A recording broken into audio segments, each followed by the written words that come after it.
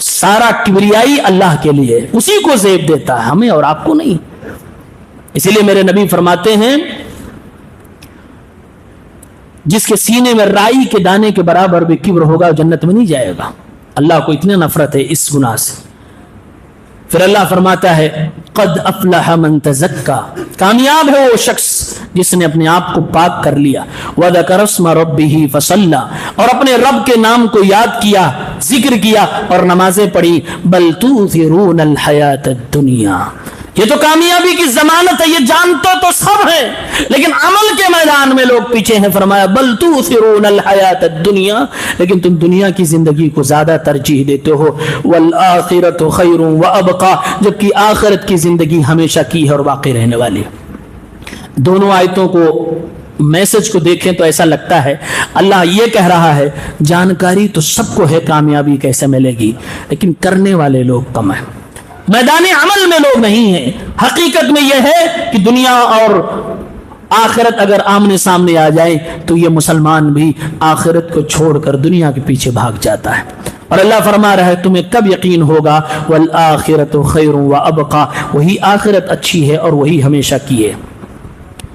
فرمایا اللہ تعالیٰ نے آخرت کے لیے محنت کرنے سے پہلے یہ دیکھ لو کہ جو تم محنت کرنے جا رہے ہو وہ صحیح ہے کہ غلط، مطلب نیکی کرنے سے پہلے یہ چیک کر لو وہ نیکی اللہ اس کے رسول کے مطابق ہے، کہیں ایسا تو نہیں نیکی کے نام پہ ہم بدعت کرنے جا رہے ہوں۔ فرمایا اللہ تعالیٰ نے هل اتاك حديث الغاشية وجوه يومئذ خاشعة عاملة ناصبة، جس دن بہت سارے چہرے ڈرے ہوئے ہوں گے، کچھ ایسے بھی عمل کرنے والے ہوں گے جو عمل کر کر کے تھک چکے ہوں گے، یعنی عمل میں کوئی کمی نہیں، کوئی کوتاہی نہیں۔ تَصْلَىٰ نَارًا حَامِيَةً، لیکن اس عمل کا کوئی فائدہ نہیں ملنے والا، وہ ڈائریکٹ دہکتی ہوئی جہنم کے اندر ڈال دیے جائیں گے۔ عمل میں کوئی کمی نہیں ہے لیکن جہنم نتیجہ بن رہا ہے۔ اس کا مطلب یہ کہ اس عمل میں کوانٹٹی تو بہت تھی لیکن کوالٹی نہیں تھی۔ عمل تو تھا، نیکی سمجھ کے کیا گیا، لیکن اس کے اندر شرک کی ملاوٹ ہے، یا پھر اس کے اندر بدعت ہے، یا پھر ریاکاری ہے، یا پھر شرک اکبر کر کے وہ ساری نیکیاں برباد کر دی گئی۔ آدمی سوچ کے جا رہا ہے کہ میرے پاس یہ سب خزانے ہیں، میں بچ جاؤں گا۔ اللہ فرماتا تَصْلَىٰ نَارًا حَامِيَةً، اعمال تعداد میں تو تھے لیکن پیور نہیں تھے، اس لیے اس کو جہنم کی جگہ ملے گی۔ تو عمل کرنے سے پہلے چیک بھی کرنا ضروری ہے کہ صحیح کر رہا ہوں کہ غلط کر رہا ہوں۔ صحیح جگہ پہ محنت کرنا چاہیے، غلط جگہوں پہ نہیں محنت ضائع کرنی چاہیے۔ پھر اللہ سورہ فجر میں فرماتا ہے جب نیک آدمی زندگی بھر نیکی کرتا ہے اور مرنے کا وقت آتا ہے، روح نکالنے والا فرشتہ آتا ہے، اس سے کہتا ہے چلو اللہ تمہیں بلا رہا ہے۔ نیک آدمی کی موت دیکھے کتنے پیارے طریقے سے نکالے جا رہے ہیں۔ یا ایتھا النفس المطمئنہ، اے مطمئن روح، یا ایتھا النفس المطمئنہ، اے مطمئن روح، ارجعی الی ربک راضیۃ مرضیہ، چلو اب واپس جانے کا وقت آ گیا ہے۔ اسی اللہ سے عہد الست میں ملے تھے، اب چلو وہی اللہ تمہیں بلا رہا ہے، اللہ نعمتیں تمہارے اوپر برسانا چاہتا ہے۔ راضیۃ مرضیہ، تم اللہ سے راضی ہو، اللہ تم سے راضی ہے۔ جب دونوں راضی ہیں تو آ جاؤ، ملاقات میں کون سی دیری ہے؟ اے روح میرے حوالے آ جا، اے نفس مطمئن جو ہے، ارجعی الی ربک راضیۃ مرضیہ فادخلی فی عبادی وادخلی جنتی، جنت کے میرے جنتی بندوں میں اس کو داخل کر دو۔ نیک آدمی کی روح نکلتی ہے، بشارت جنت کی مل جاتی ہے۔ اللہ فرما رہا ہے لیکن میرے بندوں کی ایک عادت بڑی خراب ہے، فَأَمَّا الْإِنسَانُ إِذَا مَا ابْتَلَاهُ رَبُّهُ فَأَكْرَمَهُ وَنَعَّمَهُ، جب اللہ تعالیٰ اپنے اسی بندے کو آزمانا چاہتا ہے اور اللہ تعالیٰ اسے عزتیں دیتا ہے، اللہ اسے نعمتیں دیتا ہے، فَيَقُولُ رَبِّي أَكْرَمَنِ، تو انسان کہتا ہے کہ اللہ کا کرم ہے، اللہ مجھے عزت دے رہا ہے۔ وَأَمَّا إِذَا مَا ابْتَلَاهُ ابتلاه فقدر علیہ رزقا، اور جب اللہ تعالیٰ آزمائش دوسرے طریقے سے کرنے لگتا ہے اور اس کے بزنس میں کمی کر دیتا ہے، اس کے رزق میں کمی کر دیتا ہے، اس کی عزت میں کمی کر دیتا ہے، فیقول ربی اہانن، تو یہ بندہ کہنے لگتا کہ میرے اللہ نے مجھے ذلیل کر دیا۔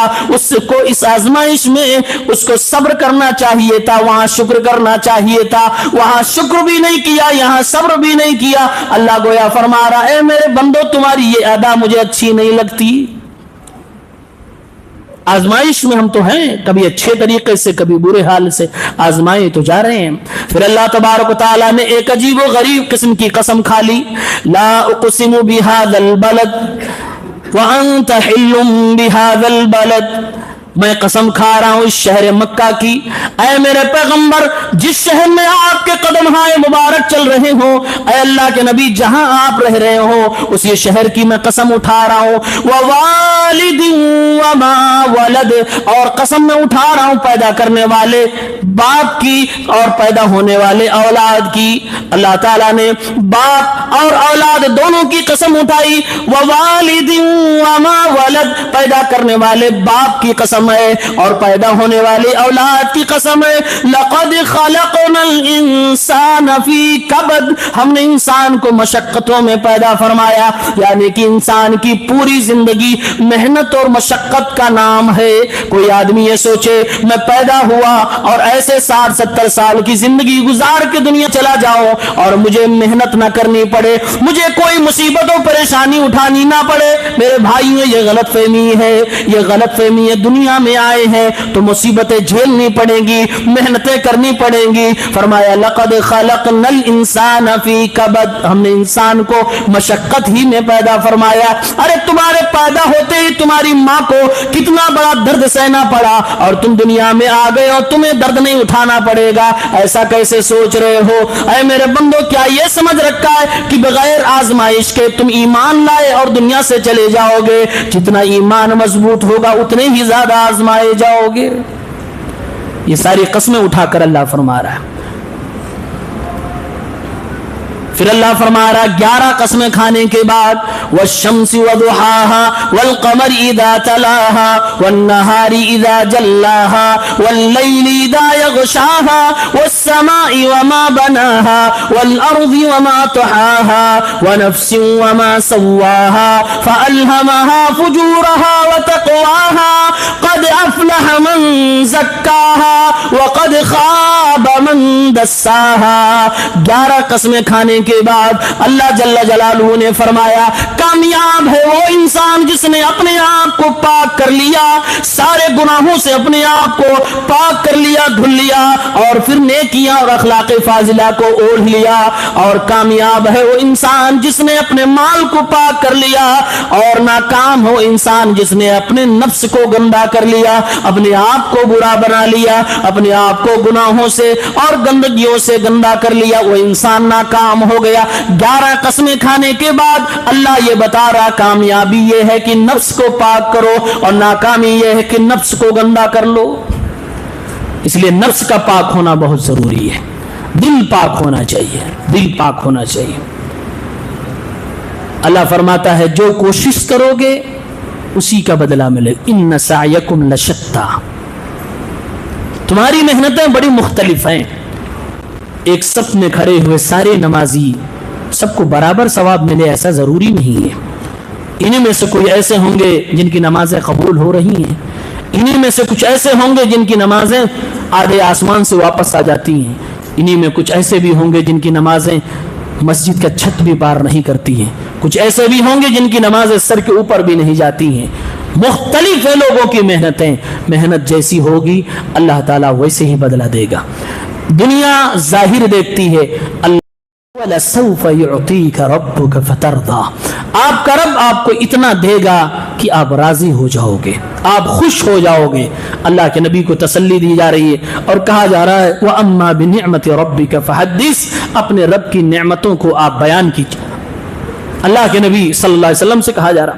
پھر بعد کی صورت میں سورہ انشراح میں اللہ نے فرمایا الم نشرح لك صدرك ووضعنا عنك وزرك الذي انقض ظهرك. اے میرے پیغمبر کیا میں نے آپ کے سینے کو نہیں چاک کیا؟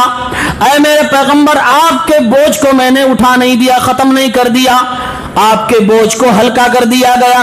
ورفعنا لك ذکرک، اور اے میرے نبی آپ کے ذکر کو میں نے دنیا میں بلند کر دیا.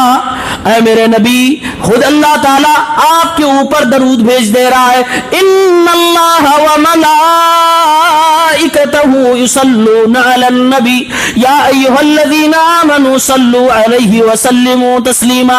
اللہ تعالیٰ اپنے نبی پہ رحمت نازل فرما رہا ہے، فرشتے رحمت کی دعائیں کر رہے. اے دنیا کے مومنوں تم بھی اپنے نبی کے لیے رحمت کی دعائیں کرو، درود و سلام پڑھا کرو. میرے نبی کا ذکر اتنا بلند ہوا ہے کہ آج پوری دنیا میں جب جب اذان ہوتی ہے بغیر ذکر مصطفیٰ کے اذان مکمل نہیں ہوتی ہے. کوئی اذان ہے ایسی جس میں اشہد ان محمد رسول اللہ نہ کہا جائے اور اذان مکمل ہو جائے؟ اللہ کے نبی کا ذکر اذان میں بھی ڈالا گیا ہے. اسی لیے کہا فَإِذَا فَرَغْتَ فَانْصَبْ وَإِلَىٰ رَبِّكَ فَارْغَب. اے نبی اللہ کی طرف توجہ کیجئے، خالی وقت ملے تو عبادت میں اپنے آپ کو لگائیے. جتنا زیادہ اللہ نعمتیں دے اتنا ہی اللہ سے انسان کو جڑنا چاہیے. پھر اللہ فرما رہا ہے والتین والزیتون وطور سینین وهذا البلد الامین لقد خلقنا الانسان فی احسن تقویم. ہم نے انسان کو بہت خوبصورت بنایا ہے. جتنا انسان خوبصورت ہے نیکی کے ساتھ ہے تو خوبصورتی معنی رکھتی ہے، اگر نیکی کے ساتھ نہیں ہے تو اللہ آگے کی آیت میں فرماتا ثم رددناہ اسفل سافلین.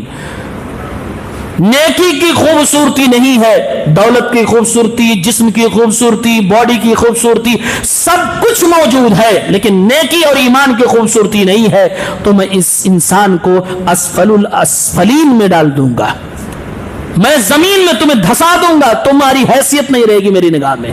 وہ اللہ فرما رہا ایمان والوں کا رتبہ میری نگاہ میں، بے ایمانوں کا رتبہ کچھ بھی نہیں ہے، زمین میں دھسے ہوئے لوگوں کی طرح وہ ہے. پھر اللہ تعالیٰ نے وہ سورت جو قرآن کریم کی پہلی 5 آیتیں اتری سورہ علق اقرا بسم ربک الذی خلق، پڑھو اس رب کے نام سے جس نے پیدا کیا. اس سورت پہ غور کرے، اس میں سجدہ ہے. شروعات پڑھنے سے کی جا رہی اقرا، اور آخری آیت کیا ہے؟ واسجد واقترب. شروع ہے پڑھو اور اخیر ہے سجدہ کرو اور قریب ہو جاؤ. دونوں ملائیے میسج کیا بنا؟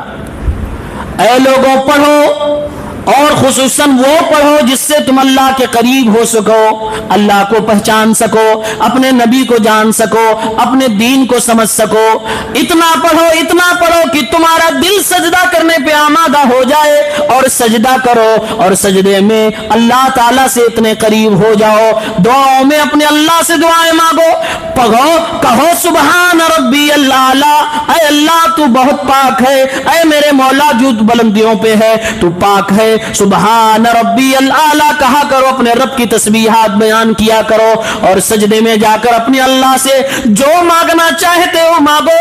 اللہ کے نبی فرماتے ہیں انسان سب سے زیادہ اللہ کے قریب تب ہوتا ہے جب وہ سجدے میں ہوتا ہے، جبکہ ہماری عقل کہہ رہی ہے 6 فٹ کا انسان جب کھڑا ہوگا تو زمین سے 6 فٹ وہ اونچا ہوگا، لیکن اللہ کے حبیب فرما رہے نہیں، اکڑا ہوا انسان اللہ کے قریب اتنا نہیں ہوتا جتنا جھکا ہوا انسان اللہ کے قریب ہوتا ہے. لہذا اے بندو سجدوں میں اللہ سے دعا مانگو.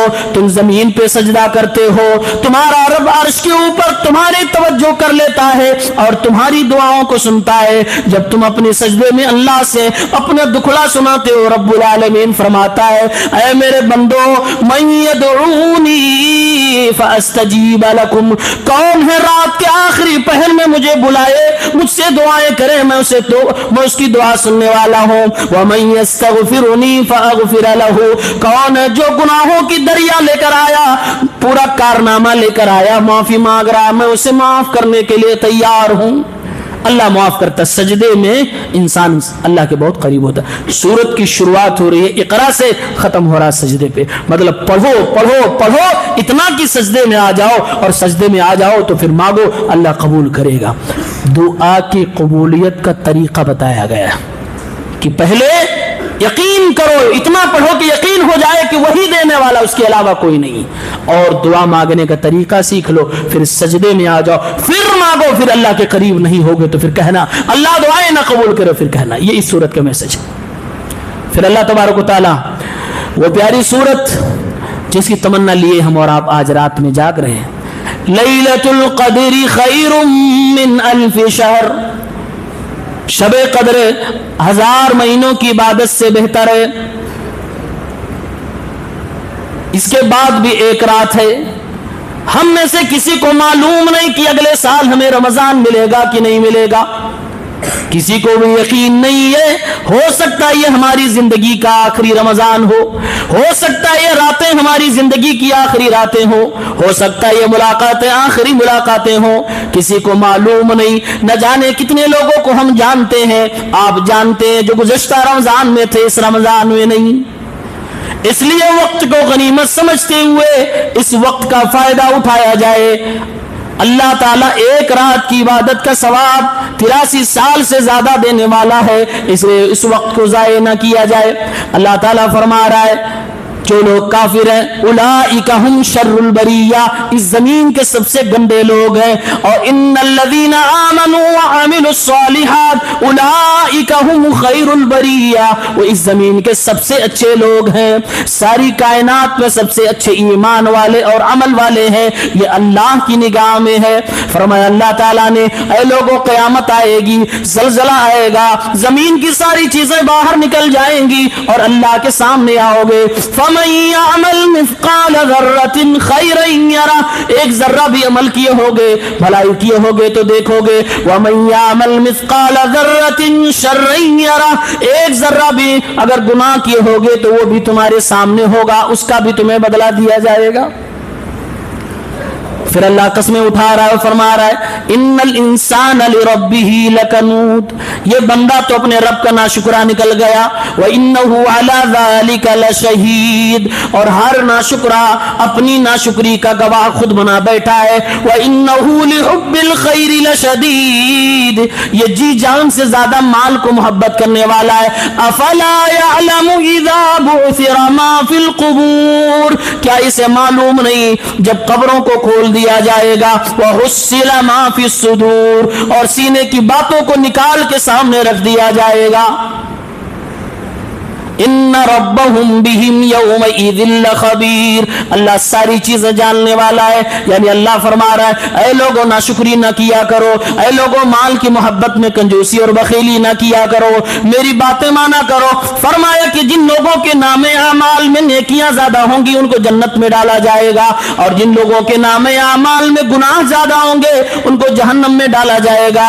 فَأُمُّهُ هَاوِيَةٌ، گناہ زیادہ ہو گئے تو اس کی ماں ہاویہ بنا دی جائے گی۔ وما ادراک ما ہی، تمہیں معلوم کیا ہے کہ ہاویہ کیا ہے؟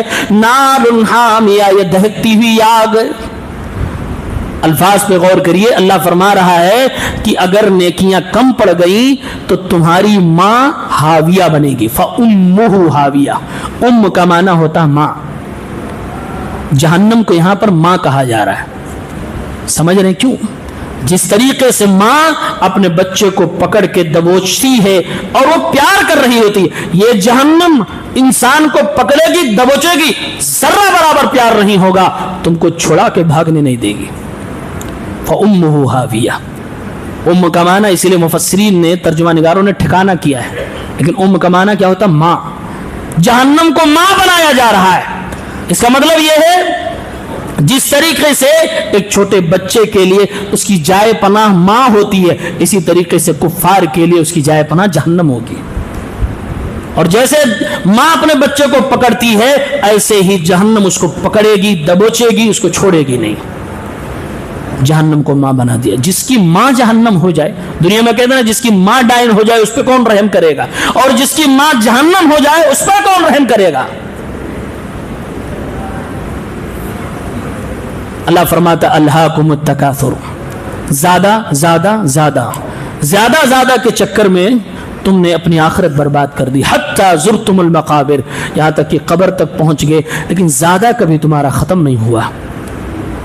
ثم لتسألن یومئذ عن النعیم، ایک ایک نعمت کا حساب دینا ہوگا، ایک ایک کھانے کا حساب دینا ہوگا۔ فرمایا ساری دنیا خسارے میں ہے، چار کام کرنے والے خسارے میں، الا الذین آمنوا وعملوا الصالحات، ایمان لائے، نیک عمل کرے، وتواصوا بالحق، حق بات دوسرے کو اور آپس میں ایک دوسرے کو بتائیں، وتواصوا بالصبر، اور صبر کی تلقین کریں۔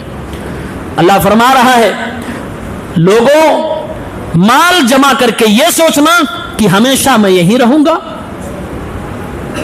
یہ تمہاری غلط فہمی ہے۔ کلا لینبذن فی الحطمہ، تمہیں جہنم میں ڈال دیا جائے گا، وہی مال جس کی زکوٰۃ نہیں نکالے ہو تمہارے لیے وبال جان ہو جائے گا۔ نار اللہ الموقدہ، وہ جہنم کی آگ، ایسی آگ سلگائی گئی بھڑکائی ہوئی آگ ہوگی، التی تطلع علی الافئدہ، جو انسان کے دلوں تک چڑھ جائے گی۔ جہنم کی آگ انسان کے دلوں تک پہنچ جائے گی۔ دنیا میں بھی دنیا کی آگ انسان کے دل تک نہیں پہنچ رہی، کیوں جانتے ہیں؟ اگر کوئی آگ جل رہی ہو، بالکل گڑھائی ہو، کسی آدمی کو ڈال دیا جائے، وہ آگ اس کے دل تک نہیں پہنچے گی۔ کیوں؟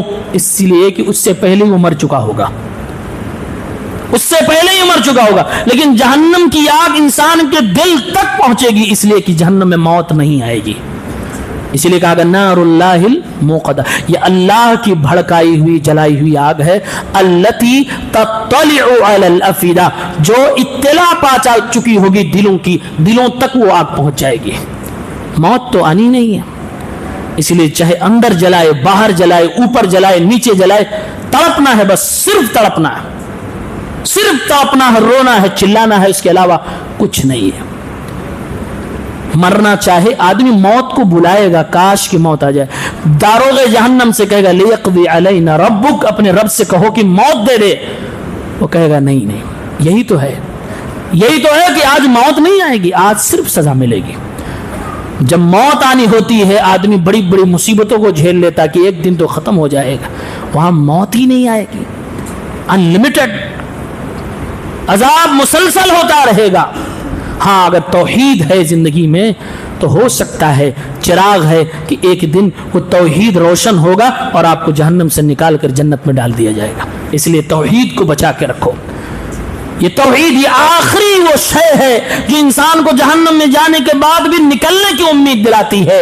اگر یہ بھی نہ رہا، رب کعبہ کی قسم ہے کوئی چیز جہنم سے نہیں نکال سکتی۔ وہ ارحم الراحمین بھی رحم کرنا نہیں چاہتا اور نہیں رحم کرے گا، اسی لیے اس نے جہنم میں ایسے فرشتے لگائے ہیں جو فرشتے ہماری آواز بھی سننا نہیں پسند کریں گے، بات کرنا چاہیں گے، اللہ کہے گا اخسؤوا ولا تکلمون، یہاں نظروں سے دور ہو جاؤ، بات چیت مجھ سے مت کرو، بات بھی نہیں کرے گا اللہ تعالیٰ، نظر رحمت نہیں فرمائے گا۔ کیوں؟ اس لیے کہ دنیا میں بہت لمبا وقت دے دیا سمجھنے کے لیے۔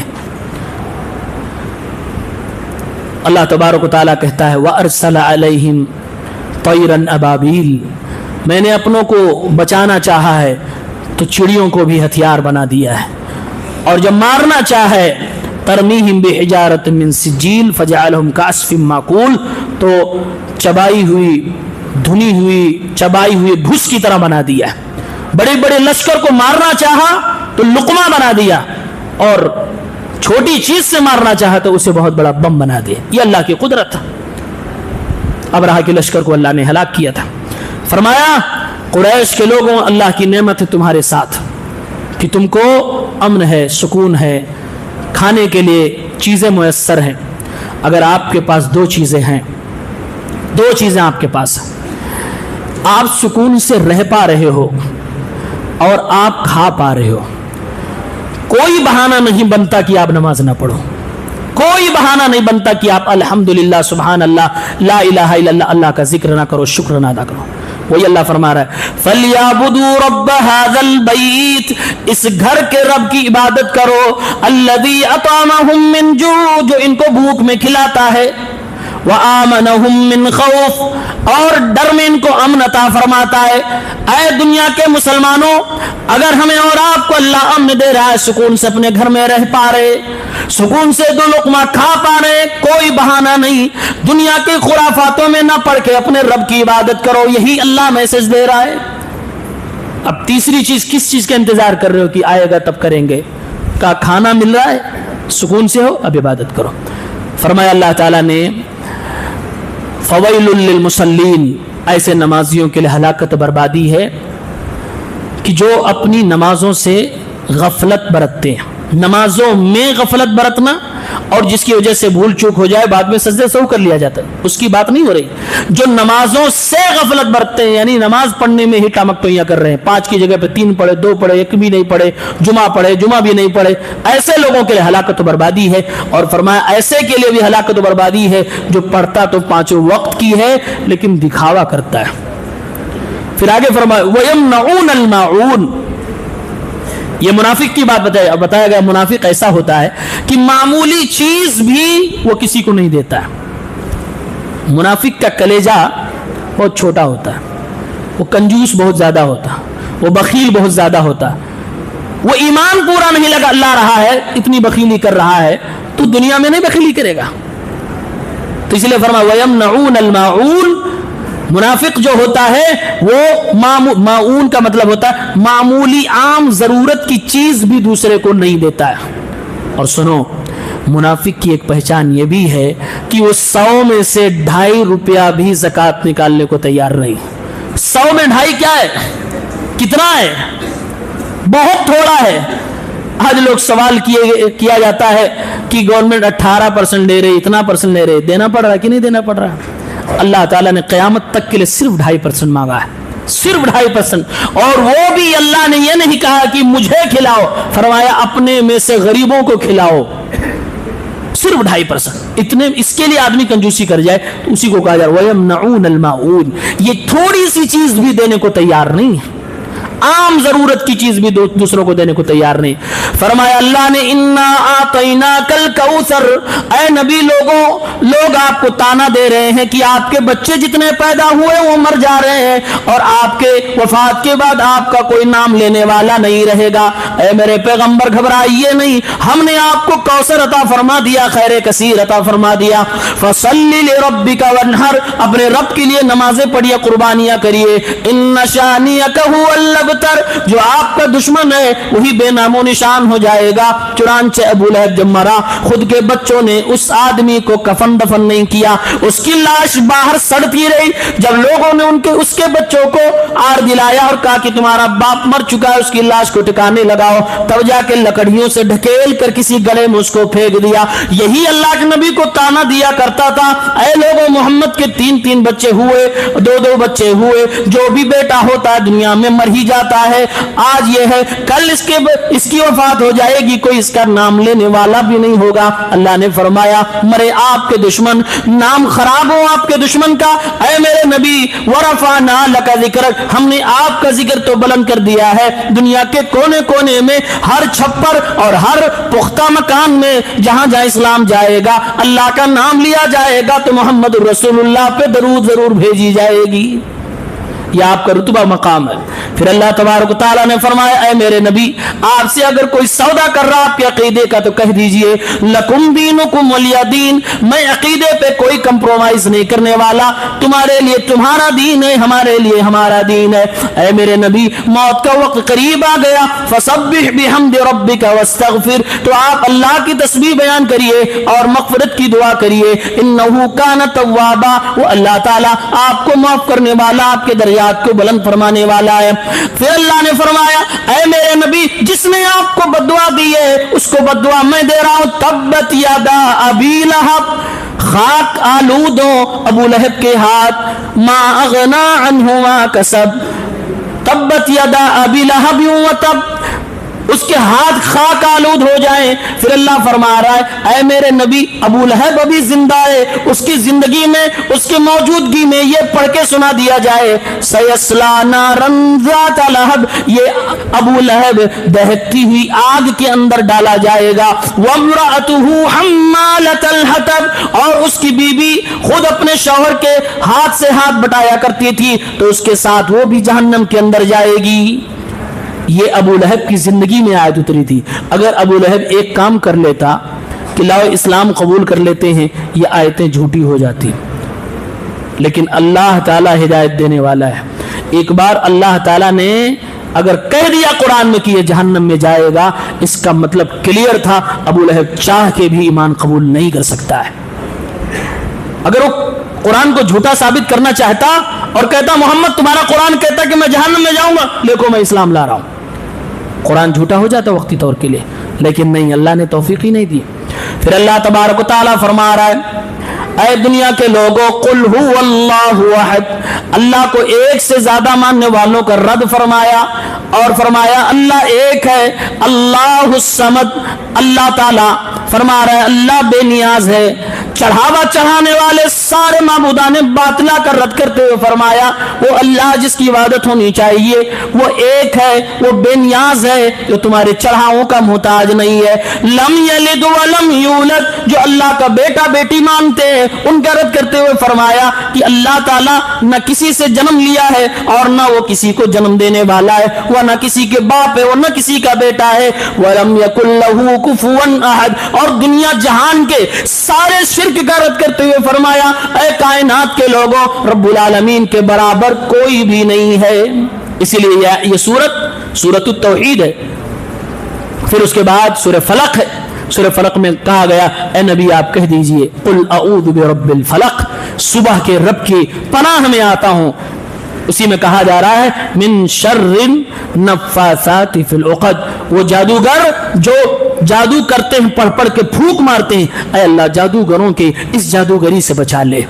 ومن شر حاسد اذا حسد، آدمی جادو کیوں کرتا ہے؟ جب کسی سے جلنے لگتا ہے، کسی کو مارنا چاہتا ہے، گرانا چاہتا ہے، تب جادو کرتا ہے، اس لیے فوراً کہا گیا کہ اے اللہ حسد کرنے والوں کے حسد سے ہمیں بچا لے۔ پھر اس کے بعد آخری سورہ ناس اللہ فرماتا ہے قل اعوذ برب الناس ملک الناس الہ الناس، اے نبی کہہ دیجئے میں لوگوں کے رب کی پناہ میں آتا ہوں، میں لوگوں کے مالک کی پناہ میں آتا ہوں، میں لوگوں کے معبود برحق کی پناہ میں آتا ہوں۔ من شر الوسواس الخناس، وسوسہ ڈالنے والے اور پیچھے ہٹنے والے وسواس اور شیطان کے وسوسے سے، اس کے شر سے میں بچنا چاہتا ہوں، اس لیے اللہ تعالیٰ کی پناہ میں آتا ہوں۔ الذی یوسوس فی صدور الناس، جو لوگوں کے سینوں میں وسوسہ ڈالتا ہے، من الجنۃ والناس، اے اللہ انسانی شیطانوں سے بھی بچا لے اور جناتی شیطانوں سے بھی بچا لے، ہر دشمن سے میں بچنے کے لیے تیرے پناہ میں آتا ہوں۔ یہ قرآن کریم سورہ ناس آخری سورت، شروعات اللہ کی تعریف الحمدللہ رب العالمین سے ہوئی ہے اور اخیر میں کہا جا رہا ہے اے اللہ دنیا کی مصیبت اور پریشانیوں سے بچا لے اور میں تیری پناہ میں آ رہا ہوں۔ یہی ہے بندگی کہ اللہ کی تعریف کرو اور پھر اپنے آپ کو اللہ کے حوالے کرو، ساری دنیا کی مصیبت، مشکلات، شرور، فتنے سے بچا لیے جائیں گے۔ یہ اللہ تبارک و تعالی ہم اور آپ کو پیغام دے رہا ہے۔ اللہ کا قرآن اللہ کی کتاب ہے، یہ اللہ کا پیغام ہے، اللہ کا میسج ہے، اسے جیسے ہم نے سنا ہے اللہ وحدہ لا شریک ہم سب کو عمل کرنے کی توفیق عنایت فرما۔ رب العالمین ہمیں قرآن کریم میں مزید گہرائی اور گہرائی تدبر کرنے کی توفیق عنایت فرما۔ الہ العالمین ہم سب کو قرآن مجید پر عمل کرنے کی توفیق دے، کما حق ہو جیسے اس کو سمجھنا اور تلاوت کرنا ہے ایسے ہمیں تلاوت کرنے اور سمجھنے کی توفیق عنایت فرما۔ رب العالمین اس قرآن کریم کو کل قیامت کے دن ہمارے حق میں سفارشی بنا، ہمارے خلاف اس کو حجت نہ بنا۔ رب العالمین ہم سب کو بخش دے، معاف فرما دے۔ وآخر دعوانا ان الحمدللہ رب العالمین۔ سبحانك اللهم وبحمدك أشهد أن لا إله إلا أنت أستغفرك وأتوب إليك۔